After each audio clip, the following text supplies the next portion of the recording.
The economy continues to boom, and President Trump's tax cuts continue to boost all of the really outlets of America. Today we saw it in a few things. U.S. retail sales 0.3% in April, up 4.7% year over year. This despite rising gas prices. Americans spending looking really good.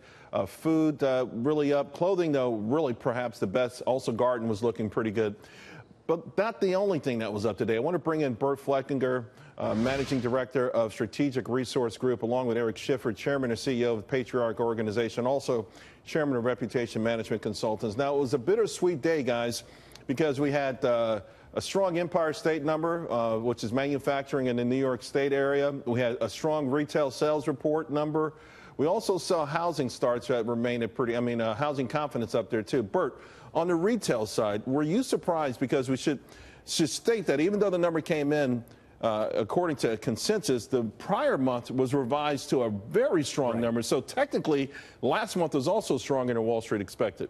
Yeah, we're seeing a tremendous momentum across the board. As we were saying before the break, sporting goods is the only outlier that continues to be slightly negative. But you're right, very positive, very good momentum, Charles. So what do you attribute that to? Because I see a consumer in my mind that seems to be a little bit more disciplined. You know, we saw credit card debt, for instance, come down 2 quarters in a row. We saw smaller than expected consumer spending in the first quarter.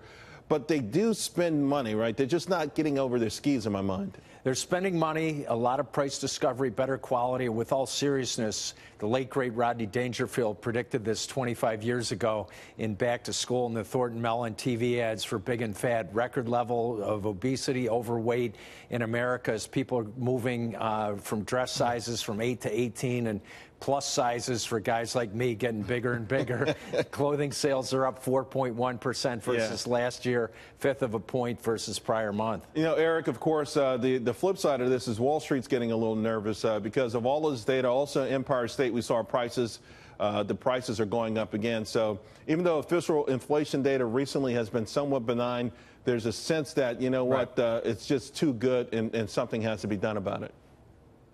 Yeah, I don't think so. I think that it's perfect. I think if it was a fighter, it would be Muhammad Ali in his prime. I mean, we're perfect on consumption, investment, government spending, all the things. And you compare it with Europe that is sputtering. They really are. And it's largely because of policy, in my opinion. So consumers, I don't think it's going to get out of whack. I think it's the perfect economy.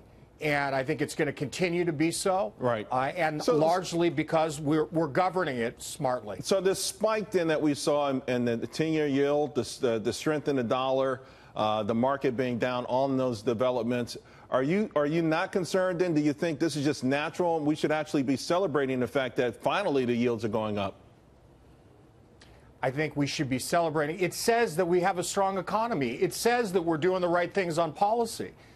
President Trump put forth a policy, whether it was tax cuts or relentless regulation execution, that has set the platform. Compare this to Europe. They're sputtering on policy. Compare it to other countries. So policy has been the difference, in my opinion, that has really set us apart and is driving this. And it's a perfect balance. I'm not concerned at all. So where do we go from here with the consumer, Burt? Because there's some people continue to speculate, though, that for whatever reasons, consumers either tapped out or they just are reluctant to step up to the plate. Consumers going up, Charles, to your present point earlier, as we look to prior economic cycles, we're hitting on all 4 key cornerstones: increased agriculture production, energy, mining, construction, more hours worked, more overtime worked, more spending in the stores, and we're seeing recovery across America from central U.S. in agriculture and ranching to mining and energy, transportation. Now we're seeing tourism start to pick up, too, which will be another big headwind for sales.